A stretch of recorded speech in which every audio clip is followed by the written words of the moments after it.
Hey, is my mic working? Yeah. I can hear you too. Okay, sweet.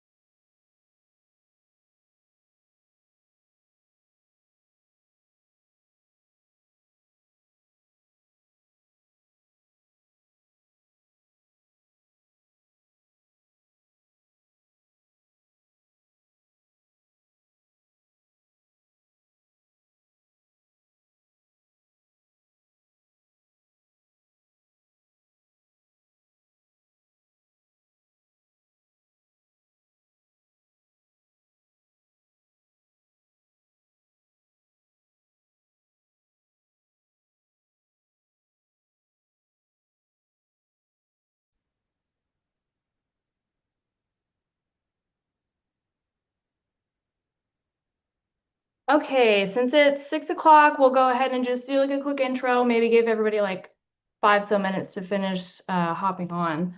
But I wanted to go ahead and say hello and welcome, and I hope everyone is like hunkered down, warm and safe and all that. I apologize if you guys can hear my dogs every time the little doorbell sound goes off the computer, they might bark. Let's see. If this is your first time attending a workshop, thanks for joining. Welcome. My name is Lindsay Peaker, and along with Madison Lofton, we're the CALIS coordinators for the SCM. And we just want to say thank you so much for joining us. We will have these every month or so. And we just want to say a big thank you to the medical students that take the time out of their very busy lives to put together these presentations for you all to kind of help you through all these major steps that go into applying for medical school. So every time we have a workshop via Zoom, they're recorded and then we upload them later on our YouTube channel. So we'll like plug all that stuff later. If you have questions along the way, don't hesitate to like put them in the chat and we'll try to hit all the questions up. And if you have stuff at the end, we can all kind of chime in as well. So thanks for having us. And thank you so much, Mackenzie and Mary Elizabeth and Ryan and everybody in putting all this stuff together. So we'll give everybody a couple minutes and then you guys can take it away.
Lindsay, do you want to go ahead and I guess we can get started? I want to make sure we're respecting everyone's time.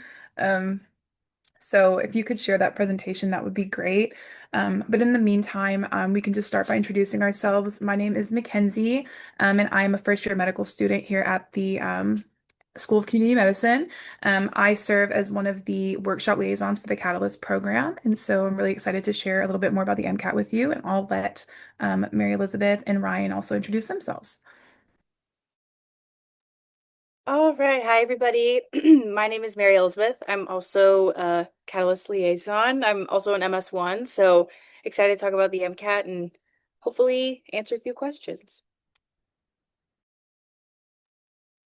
Hello there, my name is Ryan Lofton. I am also an MS1. I am not a Catalyst liaison, but I am the class president, and I've hopped on just to hang out with you guys and answer any questions. Perfect. Well, thank you all. This is gonna really chill, laid back. If you want to turn your cameras on, we would love to see your faces, but also totally fine. Just keep those cameras off, whatever you feel comfortable with. Mary Elizabeth and I will be doing majority of the presentation, and then Ryan will be here to just like give insights, answer questions. As you all know, the MCAT journey is one heck of a journey, and it's different for everybody. So we kind of just want to give you as much information as possible, as well as just our own experiences to help you all. So, with that being said, if you all have any questions at any time, please feel free to interrupt us, hop off of mute, or also feel free to use the chat if you're more comfortable with that. But okay, we'll go ahead and get started. Do you want to start us off, Mary Elizabeth? Yes. Okay, so this is just kind of um this is just kind of like an overview slide. So like kind of things that we'll be covering today. So kind of what is the MCAT, what courses and content that the MCAT covers and what we recommend like you take or the AAMC recommends you take, scoring, how to make a study timeline, different prep courses or different ways to prepare for the MCAT, like an independent study as well. We're also going to go over some AAMC resources. A lot of them are free, some are paid. So we'll kind of talk about both of those. We'll talk about test day, like what to expect, kind of how to prepare adequately. We'll also talk about like different study strategies and then just overall maintaining your wellness throughout the whole MCAT journey because it can be quite long. So it's important to take care of yourself. But yeah, that's kind of what we're going to cover today. And like Kenzie said, please interrupt us or ask questions if you have anything that is just like a burning question in your mind because we might not cover everything. So anyway, that's it. So we can go to the next slide. Perfect. So, what is the MCAT? We kind of just wanted to, before we dive into everything, just give an overview of what exactly the exam is and kind of how, like the sections of it, how is it scored, that kind of thing. This is kind of the AAMC's definition of what the MCAT is. I like to just give the analogy of like what the SAT or ACT is for college. The MCAT is the medical college admissions test, so it's kind of going to be that same parallel. Um, its goal is to just assess your like problem solving, your knowledge of the sciences, your critical thinking, and then this is a tool that medical schools use kind of to evaluate you as you're applying to medical school. Before we dive into all of this, I really just want to emphasize that the MCAT, a lot of pressure can be put on the MCAT. It is like the admissions test. And so obviously we want to score as high as possible, but I just also want to reiterate that like the MCAT is not everything. You'll hear a lot of rhetoric that like if you don't get a 515, you need to weigh or retest or whatever the case may be.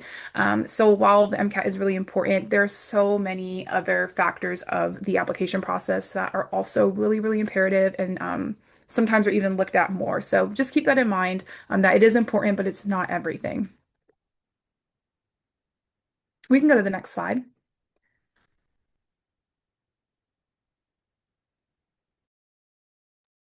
Okay, so you all probably know this, but just to kind of go over what the MCAT actually is, there's four test sections. Some people say it's like four tests in one test.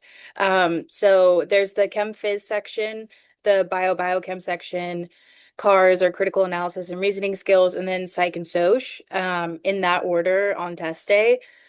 Let's see. Okay, so Chem Phys is covering organic and inorganic chemistry, physics, and biochem. It's really a conglomeration of all of those, as well as like the biochem is bio, cell, and molecular biology, biochem, also genetics too.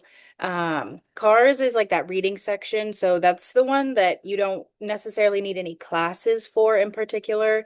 That's really more about like truly the critical analysis and reasoning skills, which is what it is called.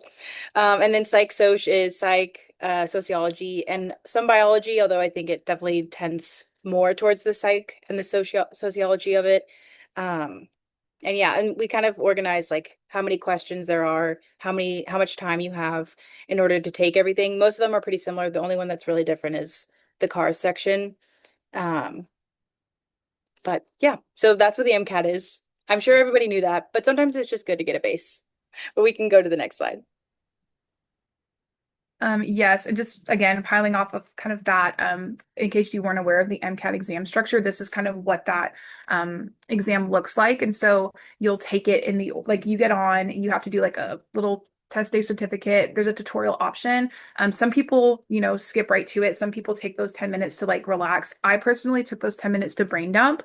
There are a lot of equations that you have to kind of have memorized for the MCAT. And so I personally went through the tutorial and just took those 10 minutes to like brain dump before my exam time started. But then it goes into, so you'll take the Chem Phys section first, you get a 10-minute break, you take the car section, and then you get a 30-minute lunch break.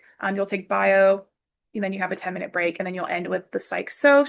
And so that's kind of what the exam looks like. As you all can see, the exam is pretty long. It is a long exam, 6 hours and 15 minutes, or like your seat time about 7.5 hours. So we'll talk more about like taking practice exams and things of that nature. But in while you're also studying for the content of the exam, it's really important that you build stamina for the exam as well, because it is a beast. So we can go to the next slide. Okay, so this is the MCAT scoring. It's a range of 472 to 528. There are four sections. They're each scored individually, and then your conglomeration of the scores is your total score that you walk away with. I think the median is around a 500 right now. It's like the top of the bell curve for the MCAT. Really, I would say, and I'm glad we put this in here, is the percentiles of the score matter quite a bit, showing like how you score relative to other people. Because like a 510 is the 80th percentile, but then if you just drop a few points, it might drop your percentile quite a bit. So it usually is interpreted in the percentile. Obviously, like the actual score is important too, but just knowing where you rank in that MCAT in particular, because all the tests are different. So it does kind of shift around with each test. And then the scores are released about a month after you test, which is really important for planning wise, which we will get into, but it's just good to know that you will have to wait a month to get that score back. And it is also important to know that schools see all of the attempts. I mean, it's obviously important to take it when you're ready and when you feel like you can do the best. And so most people recommend that you wait until that point as opposed to taking it over and over and over again. There is like a lifetime limit as to the amount of attempts of the MCAT you can make. So that's just something to keep in mind. And then also they can expire. So you don't want to take it too early. I've never met anyone that's taken it too early, but for example, like my first MCAT score expired, so I had to retake it. So it is just something to think about, especially if you're planning to have any gap years or if you're taking it earlier in your college career. It's just something to keep in mind. I think having a good timeline is really the basis for success. And yeah, and also just to kind of reiterate, the MCAT does not define your entire application. I think online I see a lot of people emphasizing it, and it's certainly an important part. It's not to devalue it whatsoever. However, it is just one part, and I think online those numbers can get inflated, and you might be seeing like crazy averages. And there are schools that obviously have higher average MCATs, but at the end of the day, it's one section, it's one part of your application. And so it's worth doing well on, but it's not defining. So anyway, okay, we can go to the next slide. So this is just kind of what a sample MCAT score report looks like if you haven't yet seen one. sorry, a little triggering for me. I haven't seen one of these in a while. But basically, it shows every section of the exam. So you'll see like Chem Phys, cars, all of that. It'll show you the score that you got. And remember, this is all out of 132. And so it'll show you the score that you got, and then it'll show you, like Mary Elizabeth was saying, kind of like your percentile and kind of where you rank with that. So this is like a really useful tool you'll find as you start preparing for the MCAT, as you're taking like practice exams. Kind of really important to kind of just get an idea of like where you're at, and as you're taking more practice exams, see how you're improving or what sections you might need to work on, so on and so forth. But yeah, just kind of an example of what that looks like. We can go to the next slide. Okay, so creating a timeline, like I mentioned, I think this is super important. Preparing for the MCAT takes a while, or it can. It doesn't have to. And with all of those dates that are coming up for actual application due dates, it's really important that you have the MCAT taken prior to those submission dates, ideally. Most people recommend taking it March, April, early May, in my opinion, is kind of pushing it, but you totally can. Or you can take it earlier than that. So as long as you have that score ready to go after that month wait time, and it can be submitted and verified by AMCAS or TMDSAS or any other application service, then you're usually set. Um, but again, you want to take it when you're ready. So I would prioritize being ready for the MCAT versus taking it early just to get a score back, because it's more important that you do the best you can possibly do than to just have a score months in advance and you really didn't need it at that point. But yeah. Okay, next slide.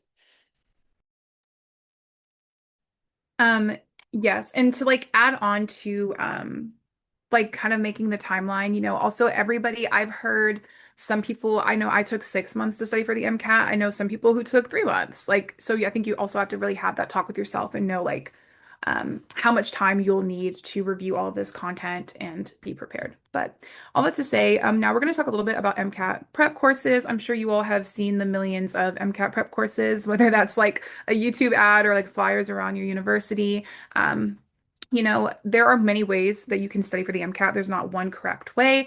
This is just an option that a lot of people do choose. I took the MCAT twice. The first time I self-studied, and that just did not work for me.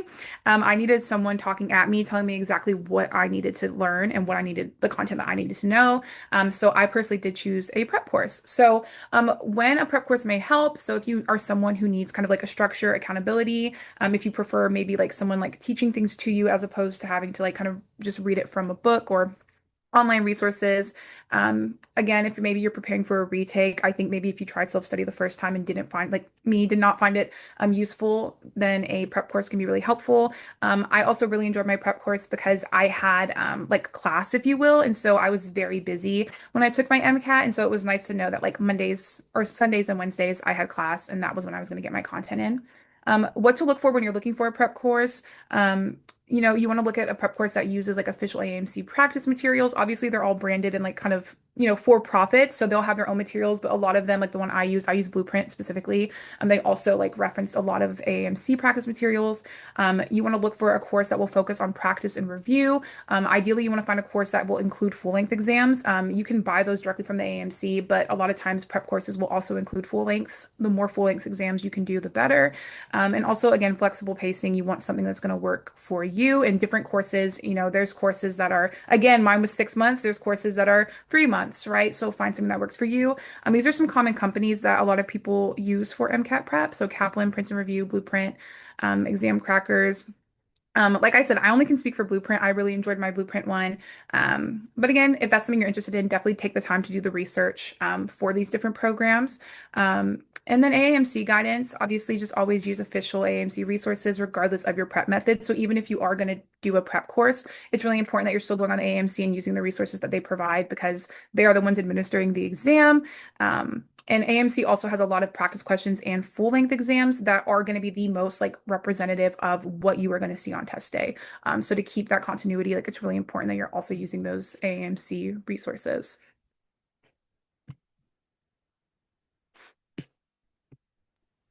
Okay.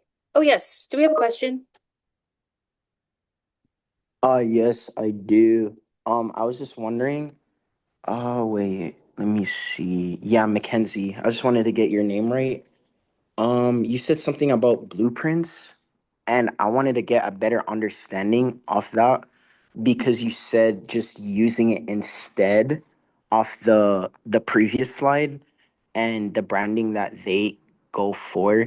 Because I'm actually a student from Jamaica studying at Oral Roberts University, and it's like I don't really have access to a lot of the resources, and also as well don't have access monetarily. So I was Mhm. just wondering, like the more available things, more free things that I'm able to access, and I was wondering if the blueprint is that.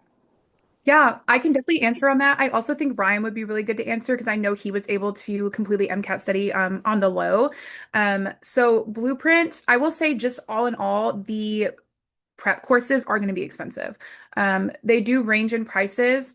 Um, yeah, they do range in prices. I will say do not think Blueprint was one of the more it was one of the more affordable ones, but I had to work a second job to pay for it. I will say just a resource. Well, to answer your question, the AMC does have a lot of resources. You can do a lot with just the AMC resources, like Khan Academy, free online resources. Again, I'm sure Ryan will go into that. But a resource I really, really would recommend for you, the AMC has a fee assistance program. It's a really simple application, but basically, if you qualify for fee assistance, like you can get a lot of resources completely for free. I was a part of the fee assistance program. Not only do they also like help cover your MCAT, like the cost of taking your MCAT, but I actually Blueprint partnered with the AAMC fee assistance program, so I got my MCAT prep course half off, which was like huge because that's what allowed me to afford it. So I would highly recommend looking into the AMC fee assistance program. We actually made like a resource a couple workshops ago that I'll go find and drop in the chat for you because it will have the information on there. But I'll let Ryan talk about some more like affordable, friendly MCAT prep or like MCAT options. Yeah. So when I took the MCAT the first time, I didn't buy anything. I went with Anki, which is a flashcard sort of thing. There's lots of pre-made MCAT decks that are available. And for the cars, I used something called Jack Weston. You might have heard of that, but they have a ton of free cars passages you can go through and read. There's like a new passage every day, but you could like go back and do the previous days and stuff. And so that was really huge. I also bought the second time I took the MCAT twice. The second time I took the MCAT, I bought the thing called Chad's Prep. It was only $20 and it was a lot of videos and questions and whatnot. But I got $20 for like 3 months of this thing, so that was great. Um, and there's also lots of great YouTubers online. There's a guy that I watched a lot my second time. His name's Yusuf A. Hassan, and he swears a lot, but he's really smart and he's a really good teacher. The one thing that I did go ahead and buy my second time around was the AAMC practice bundle. Like Mackenzie was saying, it is the most representative. I went through and took all of the practice exams, did all the practice questions, and spent as much time as I did taking the exams as I did reviewing what I got right and what I got wrong and why I got them right or wrong. And I think that was the biggest thing that allowed me to my test score to shoot up. And so there's tons of resources like Anki, YouTube, Khan Academy is huge. Jack Weston. I would look on Reddit to look for affordable things. There's tons of people who have done this sort of like budget MCAT prep. And so, yeah, those are some of the things that I used. Yeah, and to add to that, I know this is like a lot of information, so I definitely I can compile a list of resources and we can send it out to Lindsay and have her send it out to like yeah, Catalyst mentees. That way you're not like, oh my gosh, what is everyone saying? But also everyone on this call, I presume has a like a Catalyst mentor. I definitely recommend like just reaching out to your mentor and asking them like the amount of like literal like untouched MCAT books that are sitting in our mods right now for students to use. Like I know I have my blueprint books that people pay money for that I'd be happy to give away. So definitely reach out to your mentors. And if that is something you're interested in, like I'll drop my emails at the end of this presentation, email me and we can get you connected with the resources that we do have because if you are a good self-studier, sometimes just having, having the Kaplan books in your hands is like all you need. So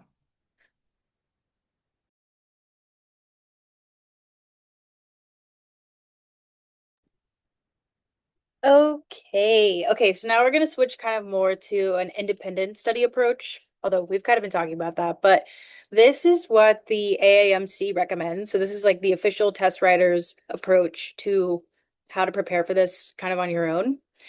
So the first thing is to review the content outline, which I've linked everything that was kind of mentioned in each slide at the bottom of each slide, but we can send that out. But this is all on the AAMC's website as well. But it's just kind of to review the content, see what is actually tested on the MCAT because they basically have this huge document that lists like everything they could possibly ask you, not question wise, but just content wise, which I found really helpful, just kind of understanding what was I expected to know, like very specifically. So they recommend you go through that. And then they recommend you take the unscored prep test, which I know that you can kind of like convert that to a score online. There's like some calculator online that you can see where you landed, but it's technically unscored, and that gives you your baseline. So you kind of know where you're starting, and then you know kind of where you want to go. So if you have a specific score in mind or a specific percentile, you can kind of understand like what you have left to study and to achieve. So they also recommend, which we, as Ryan said, like recommend this with every test that you take, is to review that sample test and figure out why you got things wrong and why you got things right and identify like where your gaps are. This is huge. Taking a test and then not looking at it again is not really helpful because you don't really know what went wrong. And it could have been something as simple as like, oh, I read too fast and I need to just change my approach, or struck out an answer that I didn't mean to, or it could be more of a knowledge gap. But regardless, understanding why you got the score you got is huge, and it can only help you because you're doing more studying for the next MCAT, whether it's a sample test or the real thing. And then, so there's also another resource. It's called What's on the MCAT Exam Content Outline Course on the MCAT Hub, which is a very long name, but you basically will go through and there's like a little, if you look this up on their AAMC website, they have pictures showing you exactly what everything like how this looks on your screen. But basically, it's a really cool tool. This was not out when I took the MCAT, so this is very cool. But basically, it has all the content that's listed in like the content outline, and you can assign like how confident you are in each content section, and then it really kind of makes a map for you of where you need to focus your studying and where you're really solid in studying so you don't waste time. And I think at the end of the day, it just gives you kind of a roadmap, which is super helpful. I think the MCAT can be really, really overwhelming with how much is on it and how much you have to know. And so this just really like simplifies everything, tells you where you need to focus. And then you can kind of take that information and use that to study content and hit practice questions and all of that good stuff. And then, so that's kind of like their process that they recommend just to get started. And then they typically say it takes anywhere from 2 to 6 months to study. I would agree. I think that's a pretty representative range. One thing I did want to add is if you start studying and it's not working, is to be very flexible with your studying. Not only just like in the time, but if something is not working, I would switch it. I would change it. I would try something else, look something up. I know, like Ryan mentioned Reddit, there's a lot of good advice on Reddit about MCAT studying, as silly as that sounds, but there really, really is. And people just have great ideas. But yeah, so just be flexible with your studying. It's okay if something doesn't work. This is a very different test than probably anything you've ever taken. It's very unique. So just be flexible. We can go to the next one.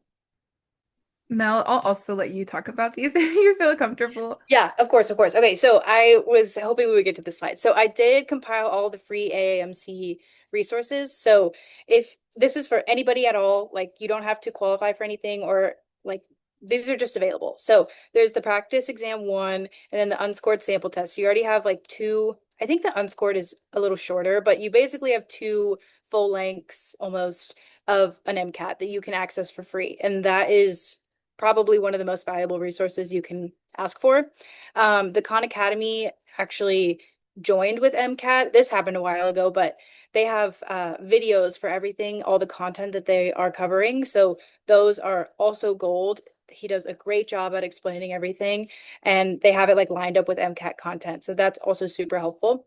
And then there's like a sample question guide. It kind of just shows you what the questions look like because they are There are some like free recall questions, but majority are based off of like a not a vignette, but like a little study or what have you. Like there's a lot of text associated with each question, so it just kind of shows you like what to expect. And then, in addition, if you do apply and qualify for the fee assistance program, they have so many resources that are available to you for free, which is incredible. They have like it's an online bundle, but everything's online, so it's what you want. But there's a online bundle, so it comes with a bunch of practice exams, which again is like really what you want to be doing. And they have practice questions, like sets for each section of the exam, which are also super representative of the exam and just great. Like the more questions you can do, the better, honestly. They also will help reduce your MCAT fee, which is amazing because it's a very expensive test. And so that's really great. And then there's some more additional benefits. I just wanted to keep it more MCAT specific, but it comes with quite a lot, which is awesome. So I highly recommend at least looking into it if you're at all interested. And like Kenzie said, like the application is not too crazy. It's definitely doable. And the things that you get out of it are huge. So there's quite a lot, but like Kenzie said, we'll like compile something and send it out too. So that can be a little more digestible. Anyway, we can go to the next one. Okay, so now we're going to talk a little bit about just test day. I think part of the MCAT is just, again, like the psychological toll, if you will, of preparing for this exam, the quantity, and then the test day. And so I think something that can really help you just perform better is having less test day anxiety. So this is kind of just an idea of what that looks like. And so when you go, when you register for your MCAT, you'll have to register for your MCAT at a testing center. I do recommend, I am not as familiar, maybe Mel or Ryan remember like when it opens for like MCAT registration. Maybe some of you have already registered, but I do recommend trying to register as early as possible because sometimes, these testing centers only have so many days, they only have so many seats, and they do fill up. And so, like, I was able to take my first one in the town I lived in, but my second one I had to drive about 45 minutes, which, not too big of an issue, but you do want to be comfortable, and the more comfortable you can be on exam day, like the better. So once you get to your testing center, you want to make sure you get there early. You want to make sure you have an MCAT accepted ID. You'll get there and you'll have to read like the MCAT procedures from the AAMC. They'll give you kind of like a laminated sheet that has all the policies on it. Um, During the MCAT, you do have your breaks, and so you do want to bring food and water for your lunch break. Obviously, it's a really long exam. You're not allowed to take water, or you're actually not allowed to take anything in with you on the exam day. So when you get there, they give you a little locker. And you put everything in your locker. They take your cell phone, and they keep it in like a sealed tight bag, and then you get it back once your exam is finished. So you can bring like your car keys, there's a safe space to put all of that. It's really important to arrive to your testing center at least 30 minutes prior to your exam. It does take a minute for, you're also testing with 30 other people. So it does take a minute for everyone to get acclimated and to get registered. You have to take your picture, so that's really important that you give yourself time because the last thing you want to be is late and stressed and this unneeded stress on your exam day. Something that I really recommend doing is drive to your testing center before the day of your exam. That might sound silly, especially if maybe you know where it's at. But I made the drive about a week before my exam, and it was so much nicer. I knew exactly what exit I had to take. I knew exactly what my exam was like in like a building, like it was like in a building suite. So I literally like went into the building, got on the elevator, went exactly to the suite I needed to. Because again, anything you can do to reduce the stress that you experience on exam day, like is the better, or is best. And then yeah, I think a really good part about taking full lengths is that it helps you get acclimated with like the interface of the exam, which is really helpful. And so just trust your preparation. You don't want to do anything new on game day, right? And so that's why it's really important to have taken like practice exams and done practice problems, because that time, like by the time you go to sit for the exam, hopefully it's kind of just like muscle memory, right? Um, so yeah, do you guys have anything that you want to add? To this from your testing day. I will say it is a little bit intense. There's certain things that you can't wear. So definitely make sure you go on the AMC. Like they should be emailing you when you register for the MCAT with all this information, but there's certain things you can't wear. Like you can't have scrunchies in your hair. I had to take my scrunchie out. just really specific things. And so if you're not aware of that, it can feel like a lot when you're in the exam and you're like scanning your fingerprint to go in. So it is a lot. So I definitely recommend any correspondence that you get from the AMC regarding the MCAT or specifically your test day, read in full just so you are most prepared for when you go to test. I would say when you're taking your breaks, try to get back a little bit early, kind of like getting there early on test day, but getting back a little early because a lot of people might be coming back as well. And you have to go through the whole thing where you're scanning the veins in your hand, and you have to like check all of your stuff, make sure you don't have any wires or any whatever on you. And so it does take a little bit of time. And if you go over that time, your time just keeps running. So you have to stay on time. Don't take too long of breaks and try to get there before. Uh, Give yourself a little bit of buffer room when you're coming back to your exam from breaks.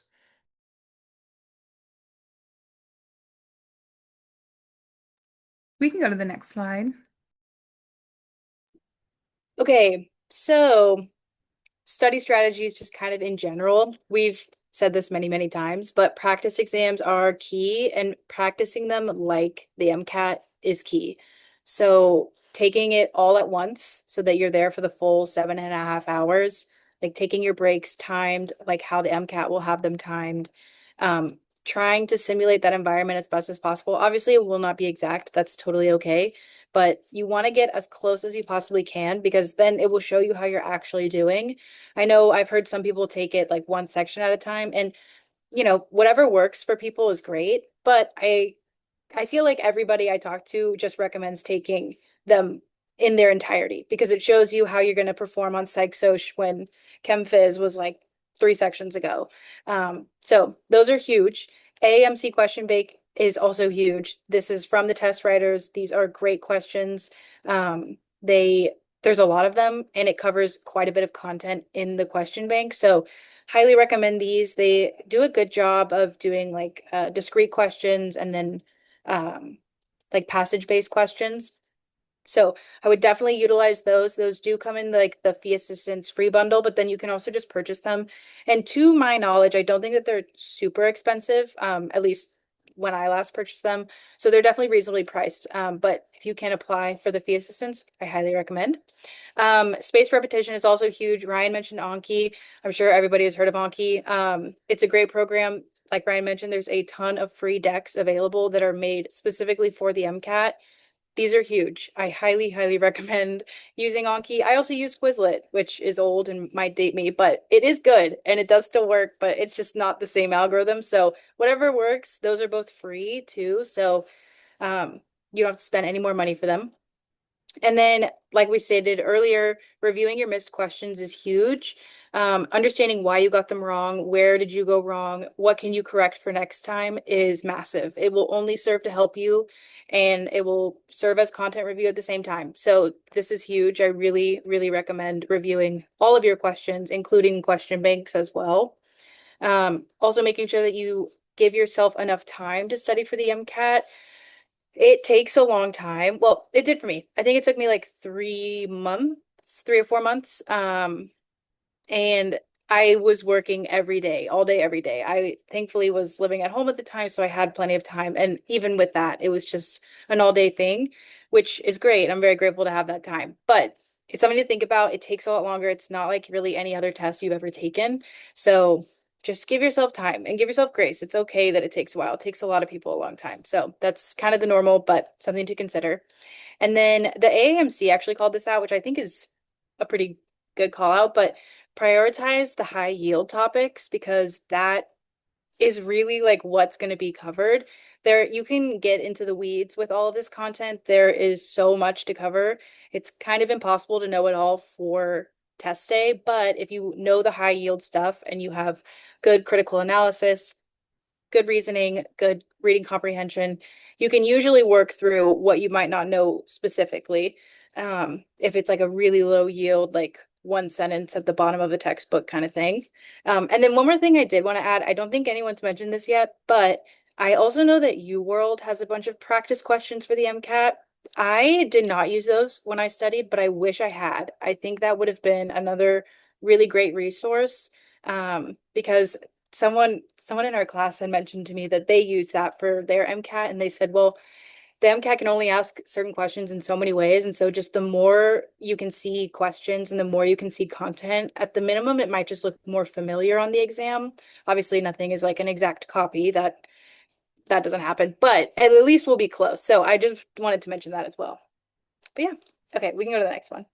Yeah, I also wanted to add two more just suggestions I think are really helpful. One, if in the event that you're still in undergrad or maybe you're in like a master's or whatever program, use your resources. I took the MCAT the first time in college and then the second time out of college. And the amount of times when I took it the second time, I just was like, oh my God, like I just wish I could go to office hours right now and get help on this topic. Like I wish I could go to tutoring right now to get help on this topic. So I think that's also something that a lot of people don't think about. So if you're still in college and you don't have to like do this alone. Obviously like they're topics pulled from your Gen Chem class, your OChem classes, like use your resources to get that help. Second, I don't want to like put too much on social media, but I found TikTok like really helpful when I was MCAT studying, specifically like mnemonics. There's a lot of information you need to learn, and there's a ton of like MCAT mnemonics that just make like certain content like 10 times easier. It saves time. And I would like find them on social media or Reddit. So I definitely recommend looking up like MCAT mnemonics. I know it sounds silly, but there's just so much content. So if there's any way you can like memorize a topic from like a funny little saying and like not have to think more than that, like you want to. Anyways, to move on, we also just really wanted to talk about wellness and burnout, which I know might seem silly, but it's really important. The MCAT again is a beast. It is a lot. It's a lot, physically, mentally, and so just really make sure that you're prioritizing and like maintaining your wellness. Because the more, I mean, honestly, the more well you are, the more you're going to perform. It is easy to get burnt out, and when you're burnt out studying, it's really not as productive studying. So in order to be studying as productive and efficiently as possible, it's really important that you're taking care of yourself while you're studying. That is also just a really important skill if you want to go to medical school.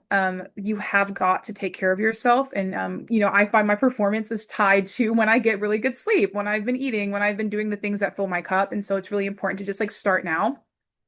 So I like to say, make sure you're maintaining your sleep schedule, fueling your body with like nutritious foods, staying active and engaged in the things that you normally are. Obviously, you will have to rearrange your schedule to accommodate for MCAT studying. That's just what it requires of you. But really try to like make sure that you're still like, doing some of the things that you would normally do. If you're working out normally, make sure you're still working out, make sure you stay connected with your peers and your loved ones, right? Obviously, you have to prioritize, right? Maybe not going out this weekend to stay in and study, but that doesn't mean you can't go to brunch with a friend or whatever the case may be. So it's all about finding that balance. And again, like finding that balance within the MCAT will be so helpful when you transition into medical school and you're trying to refine that balance again. And also just create a realistic study schedule that allows you to maintain that balance. It can be easy to say, I'm going to study 24 hours a day, 7 days a week. And then what happens when you don't, and then it fails, and then you're kind of just like, where am I? And so it's really important that you make a schedule that is going to accommodate your schedule, your school, your work, whatever the case may be. And that's something's realistic and sustainable, because the more sustainable it is, the more likely you are to continue doing it, and so on and so forth. Do you guys have anything else you want to add about wellness and, or maybe your experience with like not becoming burnt out when taking the MCAT or studying for the MCAT?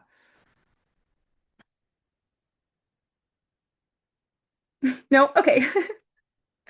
No, no worries, no worries. But again, I think it is just big picture. It can be real easy to get into this like small tunnel vision, like this is the only thing that matters. And while again it is important, you're more important. Your wellness is more important. So we can go to the next slide.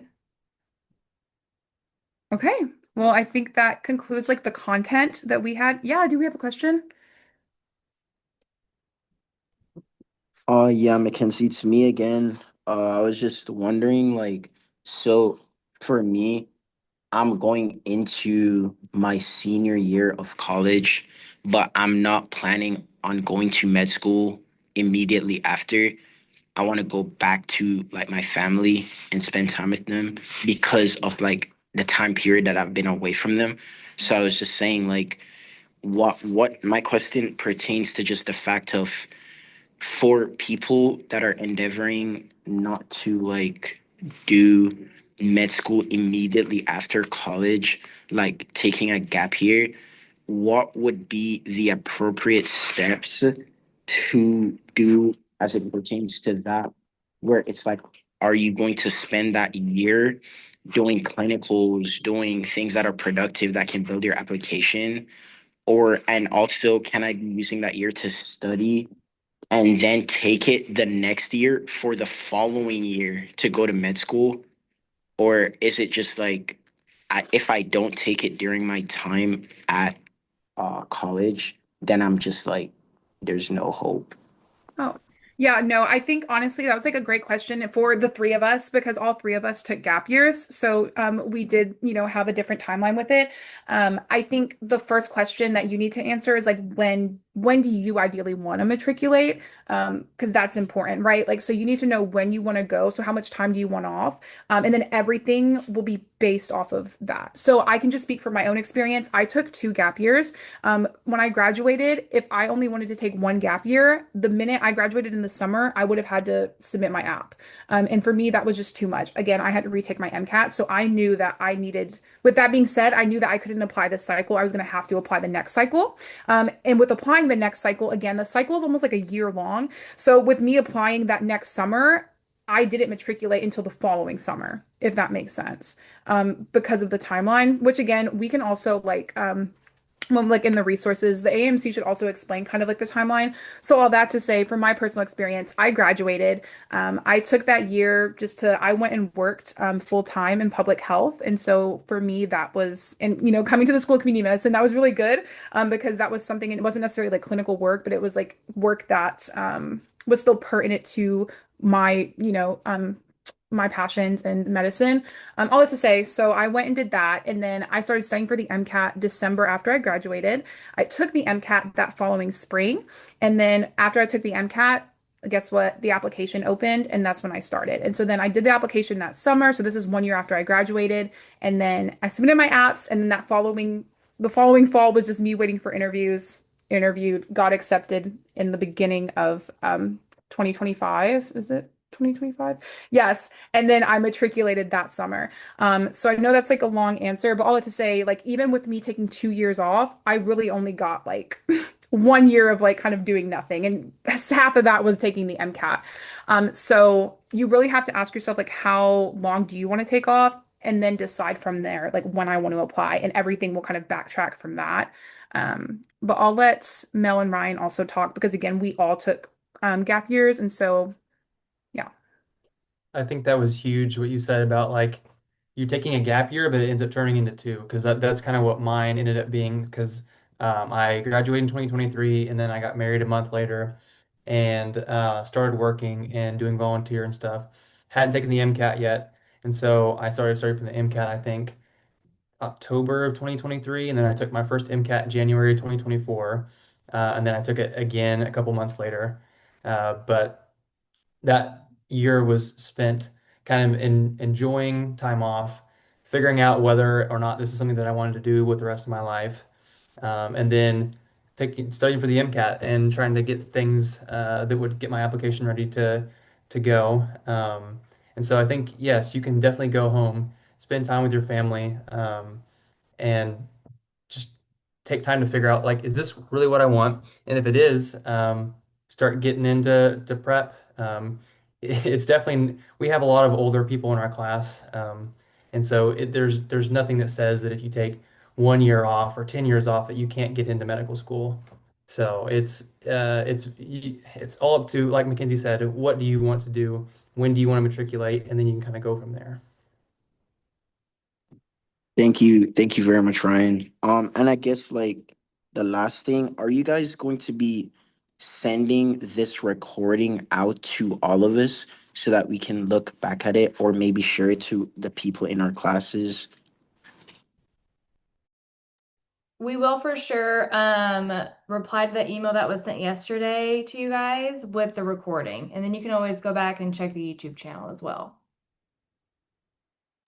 Okay, thank you. Thank you.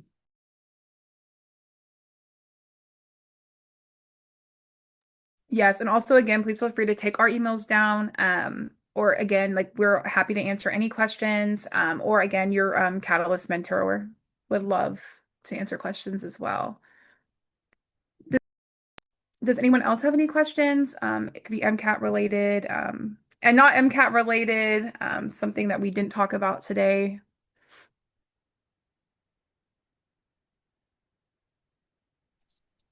I had a quick question. I've been studying since August, but when I did my first full-length exam, I didn't have a big improvement. However, I changed up my strategy and I've been doing well on the cars, the psych soc, and then any like physics or biology questions, but like the biochem, OChem, and gen chem questions are the ones that have been like dragging my score down a little bit. And I have it scheduled to take my MCAT in like March 7th, but I'm not sure if I should like push it back since it's just like those three like subjects that I haven't been doing too well on. Well, I definitely can let someone else answer too from their like maybe their experience. I think you need to ask yourself like what is your goal score? You know, it's a lot of planning. I know for me, I looked at the schools that I knew that I was interested in and the schools I wanted to go to. I saw what their scores looked like because again, you'll hear people tell you all day that you need to get, whatever, 515 or above to go into these places. And for some schools that is true. But again, for the schools I wanted to get into, like that was not the case. And so I looked at the schools I wanted to get into, kind of their ranges of scores. I took into account my GPA and kind of where it fell within their GPAs, and then said, okay, like this is kind of based on that, like this is the goal score I want to get. And so I think less of like maybe the content and more like if you've taken, I don't know if you've taken any full lengths or not, but like, are you happy with your score? Or do you feel like and kind of base it off of that? Um, do you guys have any suggestions?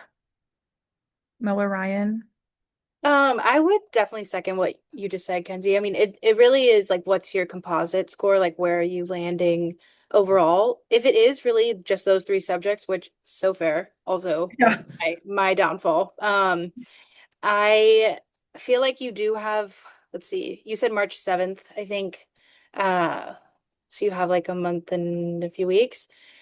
I mean, it's really up to what you would prefer. For like your total score to be, I think that that is a lot of time. I don't know what your schedule is, to be honest, so it really probably depends on how much time you have available to study. But if you're looking at your score and you're like, okay, I'd much rather this be like in a different range, then maybe I would potentially consider moving it. But if you're happy with where your score is, like plus or minus, I think they say like plus or minus 2 points or something like that. Like that's kind of where you likely will fall around based off of your full length practice scores, then I would say that you're probably good to take it. But unfortunately, it's like kind of hard to answer specifically because it's really up to you. Like, what score do you want? What schools are you looking into? Um, yeah, Yeah. but you do still have time. So I don't know. To Mel's point, I was gonna say, I think in the event that you wanted to like take it in even a month back, April, if you're concerned if that's going to mess up your application, you're fine. I can say I took mine in May. I was like one of those like risk not good idea. I took mine towards the end of May, and so I did end up submitting my applications. So you can submit your applications before your score comes back. That's another thing. You do take the risk. Well, I guess they see it anyway. You won't know what your obviously like your score is when you submit, and it'll just upload to your application. But even if you were to push it back a month in April, you could still have your score back by May and have your score back before you even start applications or submit applications. So maybe that's a better answer. If you want to, like you're good to do that. But again, sometimes for some people, I know some people push their exams back and like regretted it because like now there's just like this like looming, I don't know. Also like extra time sometimes can be bad, when you're preparing for such a huge exam. But anyways, you'll know what to do. So hopefully that helped. I took my second one May 11th, and so I got it back in plenty of time to submit my application on time. And so, like they were saying, like if you aren't feeling good about it or you want to push it back, you can definitely push it back a couple more months. And this is seems obvious, but it whenever you're preparing for these types of things, really working on your weaknesses. You've identified that those are your weaknesses. Now doing lots of practice questions and just kind of facing the beast with the OChem and with the biochem. You're gonna have to get those topics better. And so you just have to focus on those, know your strengths, and work on your weaknesses. I would say in those months that you have, and if you do that, you will see improvement. Um, Thank you so much. Yeah, this helped a lot. oh yay. But to that point, I'll just add one more thing. Yes, like definitely recommend like really honing in on those weaknesses, but also make sure like you're also what's the word? Looking back and like continuing to practice your strengths because I know for me that is something I did towards the shift of it. I was like I mean cars like was my thing. And so towards the end I like shift my focus and then I ended up not doing as well in my cars because the last couple weeks of prep I really didn't touch it much because I was so focused on those other things. So definitely like shift your focus and but also make sure you find that balance of like also, reviewing those content areas where you are strong because those are your strengths. You want to keep them as your strengths. So yes, but you're gonna do amazing. Does anyone else have any other questions?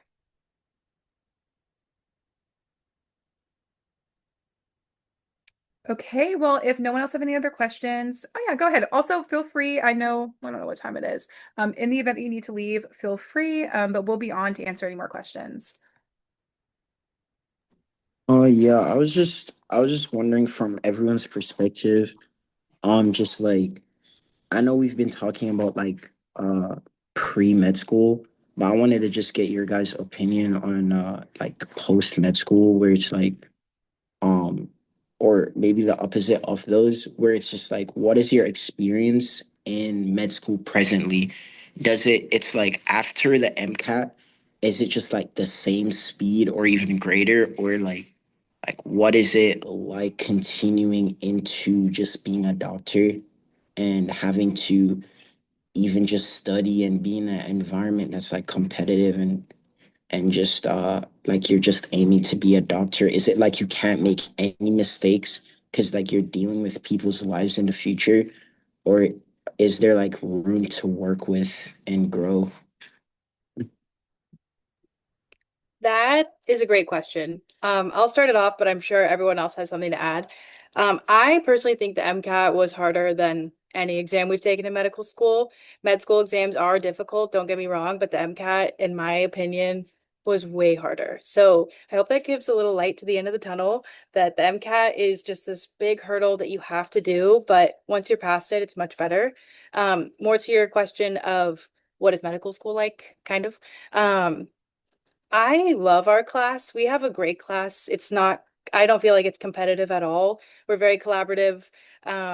I feel like you're also learning material that you want to learn. Like you're working to become a doctor, which I think for many people has been a lifelong dream, or it's just a huge passion of yours. I mean, you wouldn't be doing this if that really wasn't what you wanted to do with your life. And so it's much more fun to learn. And I feel like our school does a great job of facilitating that environment where you can mess up. I mean, we're not taking care of patients yet, so just to be clear, but like we can mess up, we can make mistakes, like everyone helps like everybody learn. I think again, we just have a really great class, so I can't speak highly enough of them, but it is I think like applying to medical school, taking the MCAT is not very fun. Being in medical school is way, way, way better. It is a lot of work. Like it is a lot, but it's what you want to be doing. So it's much better. I can definitely second that. I think, in terms of MCAT, it's going to be a lot when you study for the MCAT. When you finish your MCAT, it's likely you're going to go through apps. That will also be a lot. The summer you do your applications is going to be a lot. But I will say there is a calm after the storm. So like once you submit all your applications, like from like you could get an interview anywhere from like August through April, right? So that is like a very much so season of just like waiting. There's nothing for you to do. Obviously, like you want to do things that would like cushion your application. So you want to like volunteer, go do get clinical hours, go shadow, have hobbies. That's really important too. A lot of interview questions asked me what my hobbies were. So, anyways, become more well-rounded, right? So that is also something to think about. I know, like talking about going back home to your family, wanting to spend time with them. There is going to be a little bit of chaos during the application, but you also will get that time before you matriculate that is pretty calm, and you want to do nothing during it. So definitely take that in mind. I think, I will say I'm first generation, and so my transition to medical school was pretty rough, like the first month. It was rough. But just like anything, everyone says like it doesn't get easier, you just get better at handling it. And I think that's like so true. Because now we're a semester in and I finally, gotten my groove. And I can agree with Mel. Like it is to me, I thought the MCAT has been so much harder than any exam I've taken.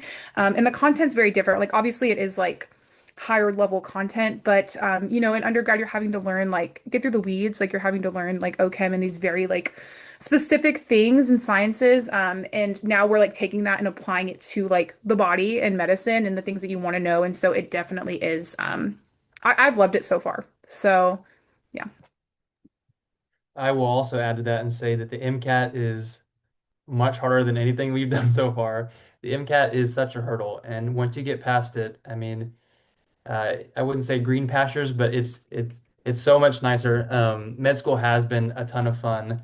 The hard part about med school really is not like the difficulty of the content, but the amount of content. There's just so much stuff to go over, so much stuff to review, and it's all interesting. And so it's like I think Mary Elizabeth said this, and Mackenzie may have said it too, but it's just fun.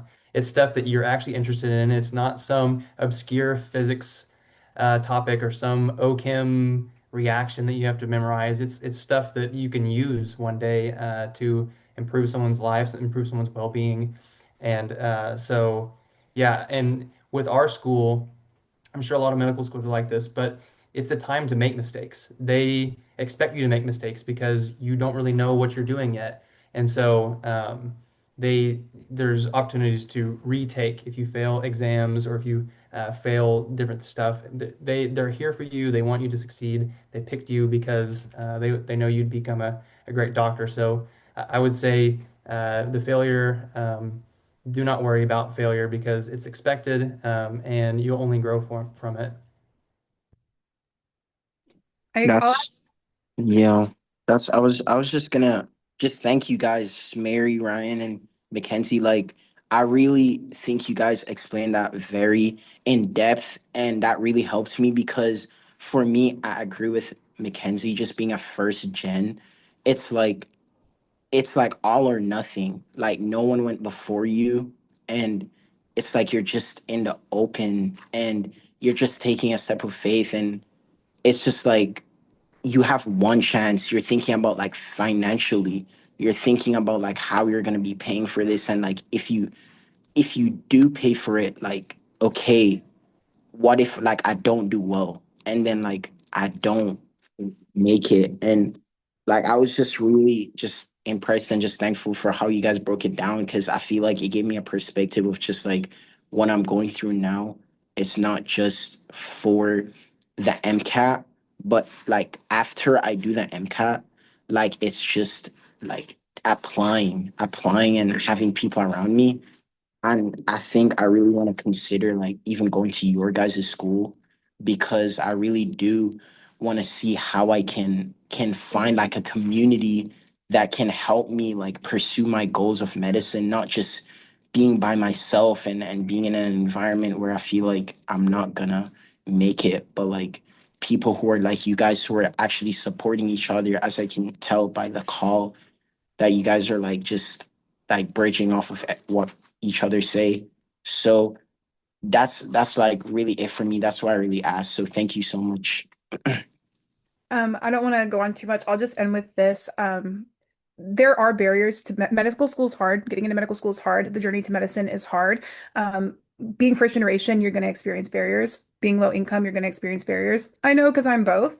And you know what? Like you might fail. Like I applied when I was a senior in college and I got rejected from all the schools I applied to. And I thought it was the end of the world. Like I literally had like a midlife crisis. Like it was a whole thing. But at the end of the day, like I knew that this was my dream, this was my goal. And I knew that I was going to do whatever it took to get in. And so I do think, unfortunately, like that might be just if this is your goal, if this is your dream, if this is what you want to do, like that is a mindset you're going to have to take. So all that to say, if it doesn't happen the first time, guess what? Apply again. If it doesn't happen the second time, guess what? Apply again. And I know there comes with privilege saying that because it is costs and finances. But it's difficult. So all this to say, if you want to do it, it is 100% possible. So anyways, done with my soapbox, but definitely appreciate everyone hopping on this call. We'll stick around for more questions if you all have any. Also, feel free to email us. But yeah, but if not, thank you everyone for coming. We look forward to seeing you guys at the next workshop.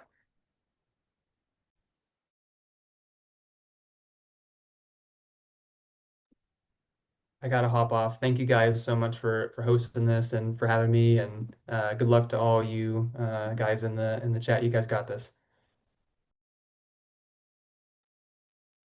Thanks, Ryan.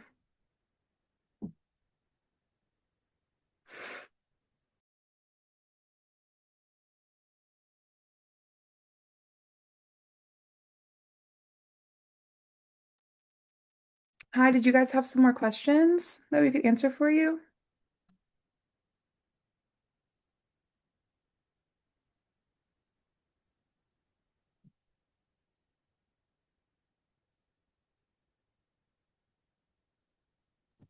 I just wanted to clarify with you, Lindsay, that you said that you will be sending us the recording to our emails directly. Yes, I will be, after this wraps up, I'll save the video. Sometimes it takes a little bit of time, so it may be tomorrow, depending on the snowstorm and stuff, maybe Monday. But yes, the whatever email you posted in the survey when you signed up for this, that's where I'll send it to. Okay, perfect. Thank you so much. Have a blessed day. Of course, you too.